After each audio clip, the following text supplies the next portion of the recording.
ఇస్తుందేమో నీ కులంకి సంబంధించినటువంటి వైఎస్ఆర్ పార్టీకి నువ్వు అడ్డు పెట్టుకునేదేమో నీ మొగుడు కులాన్ని అడ్డు పెట్టుకుంటావు.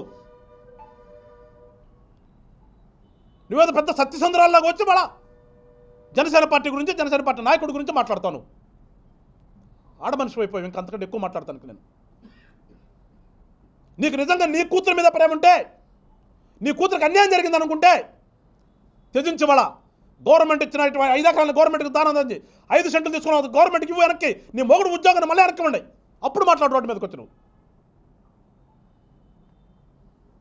డబ్బులు మూటల కోసం రోడ్డు మీదకి వచ్చి నువ్వు జనసేన పార్టీ గురించి మాట్లాడేటటువంటి సాహసం చేస్తున్నావు. ఎప్పుడు కూడా అన్యాయం జరిగిన చట్టుంటాం. జనసేన మాటకు విలువిస్తాం, ప్రాణానికి విలువిస్తాం, మంచితనాన్ని నమ్ముతాం. నీలో ఇవాళ మంచితనం లోపించి నువ్వు తిరిగి మా మీదకి వచ్చావంటే గుర్తుపెట్టుకో చెప్తున్నాం, ఇంతటితో ఊరుకుంటే పద్ధతిగా ఉంటుంది. నీకు లేని పక్షంలో ఏం చేయాలో ఆ రకంగా జనసేన పార్టీ శ్రేణులు అన్నిటికీ సిద్ధమే. ప్రేమించడం తెలుసు,